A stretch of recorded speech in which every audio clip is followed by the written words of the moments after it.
Hey everybody, this is Jason Quill with another episode of Real Talk. Friday I saw Batman vs Superman: Dawn of Justice. I'm just gonna go into it. There were some things I liked about it, and there were some things I didn't like about it. What I liked about it was that it made you, well, at least to me, it made you feel sorry for Superman, because the world is wrapped up in this controversy. Should he be allowed to do what he needs to do? Shouldn't he not be allowed to be on Earth? You kind of felt for him. You kind of felt like I was just doing my job. I was just helping the world from this dictator, General Zod, from destroying the world, and in doing so, caused billions, if not millions of dollars in damage.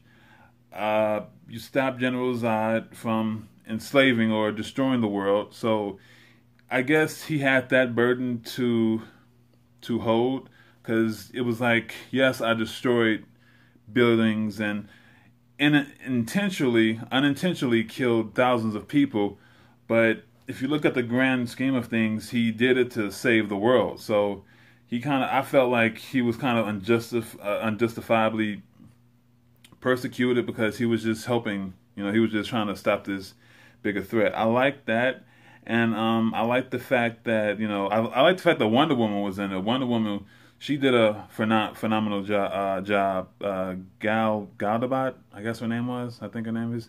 She did a wonderful job as Wonder Woman. Was not expecting her part to be as good as it was. It was really good. Ben Affleck, he did a phenomenal job as Batman. He was the right age. He had the right body type for that age of Batman. I just think the actors did a really good job, but I don't blame the actors for the movie being as bad as everybody said it was. It could have been better. I'm going to say it could have been better, but I don't fault the actors, because the actors are only given what the writers and the director give them. So they can only work with the material that they're getting.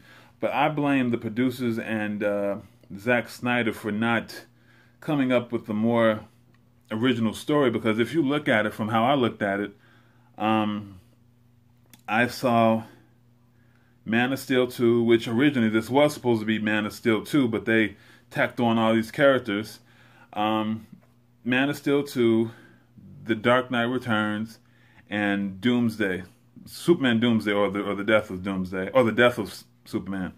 I felt that this movie was just a combination of all those three animated films and books, which was fine, but it just came off so drawn out and kind of tacked together, if you will, especially the end, because when I was looking at the end of the movie, where Superman was fighting Doomsday, I was like, okay, this feels like Superman Doomsday. And then, especially when he died and came back, I'm like, okay, yeah, this is definitely, Superman versus Doomsday, because Doomsday didn't kill him, he just beat him so badly that his heart was at a lower rate than us humans, so they just pronounced him dead. What other? I mean, I like the fact that they did bring them together, but I just think they could have came up with a stronger storyline. And I felt like I was watching Man of Steel again, because it was like the first hour and a half. You had the tension building up between Superman and Batman, and then it just felt like it was building up, and then when it finally built up, it was just this one fight. There was literally just this one fight with Superman and Batman, but even in that fight, you felt like Superman really wasn't into the fight from the beginning as Batman was. It just seemed like Batman was kind of, egging him on to fight him, when it's like, okay, obviously Superman really doesn't want to fight, because by that time he was made aware of Lex Luthor's plan, and then he's like, there's no reason for us to fight, but Batman kept pushing him to fight, so he ended up fighting, which felt like, it just felt like it was like a lead up to, it was kind of anticlimactic, because it just didn't. It's like the tension. It felt like didn't lead up to what it should have been, as the trailers portrayed it to be. Jesse Eisenberg as Lex Luthor, I felt like seeing him as Lex Luthor was like seeing all of his roles, but more through the eyes of a villain. It was like if you see him in this, you would see him in The Social Network, Adventureland, Zombieland, any other Jesse Eisenberg movie. It felt like it was watching him doing those roles, but from the perspective of a villain. So you really wasn't seeing anything new. Well, in my case, you wasn't seeing anything new from him. What's her name? Rachel Adams. What is her name? The woman that played Lois Lane. I forgot her name. She played the typical Lois Lane role. She tried to be helpful, but ended up getting in the way, I felt like. Especially at the end when she threw the spear of Kryptonite in the water, and then she had to go back and retrieve it. Then she got stuck, and the Superman had to come and save her. It just felt like she was like that person who wanted to help in a fight, but ended up getting whooped. So she really didn't have a place in it. But as a movie as a whole, I just felt like it could have been better edited. The storyline could have been better. I didn't like the constant cut to black scenes, because it just, at first it was okay, like, okay, cut to black a few scenes, and then it was like, okay, enough with the cut to black. We know it's dramatic.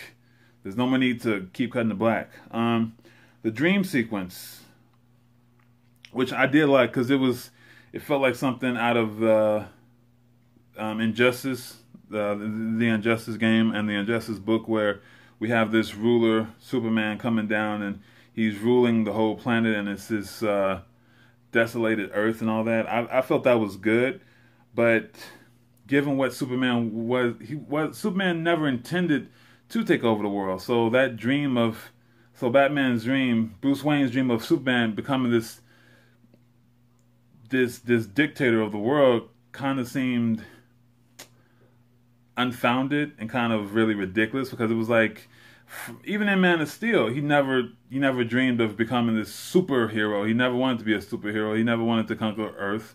So him having the dream of him conquering the Earth was like, no, that's not what he wanted to do. But it did leave a hint to Doomsday, so probably Doomsday will be in the next Dawn of Justice movie or Justice League. What else? The ending was kind of obvious, because we all know that Superman, he doesn't die at the, he really can't kill him. So the film leading up to this dramatic ending where Superman is alive, we're like, well, no shit, he's alive. He can't really die. He's just really in a comatose state. So them leading up to them leading us to think that he was dead and he's coming back was like, well, we kind of already knew that he wasn't dead. So why would you lead us on thinking he was dead when we knew he wasn't? And also, I did and I didn't like the fact that they kind of threw cameos of Aquaman and Cyborg and the Flash in there. Those cameos were good, but they were overhyped. I mean, in the cameo, you had Aquaman doing what he do, really not really anything. He just swam away. You had Cyborg, the scientist who was making Cyborg, and he did his thing. And you had the Flash, he stopped this robbery, but it was like, that's it, okay? That could have been saved for the DVD special. It really could have, because it really didn't, throwing them in there really didn't add or take away from the movie. It just was, I just think it was like a cookie that they wanted to throw in just to please the fan, but sometimes cookies aren't that good. So you could have just kept that cookie and put it on the DVD release. But yeah, but like I said, the actors were good, but I just felt, well, the actors besides Jesse Eisenberg was good. But and also Jeremy Irons. Jeremy Irons was really good in here. He played one of the best Alfreds that I've ever seen. I'm a fan of Jeremy Irons anyway. It's just I don't know why nobody was talking about how good Jeremy Irons was in this movie. He was really good. I like the fact that he was he was a wise ass butler, but he was still that fatherly figure. So I like that. All the actors were good except for Jesse Eisenberg. I didn't like his portrayal of Lex Luthor. The storyline could have been more original, even though they tried to put these stories together. It didn't feel like I was watching anything new. You know, I mean, it was like watching another Man of Steel. It was like watching The Dark Knight Rises. I mean, the Dark Knight Returns and Doomsday. It just seemed like those three adaptations combined into one drawn out movie, but it really didn't have a lot of the excitement that those adaptations had. So, and I don't understand why this movie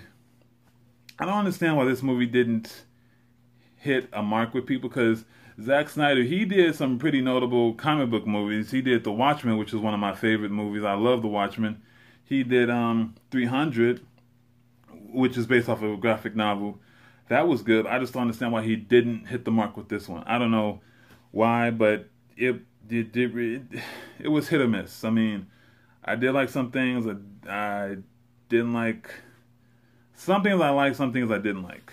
And I told you the things I didn't like was the fact that it felt unoriginal.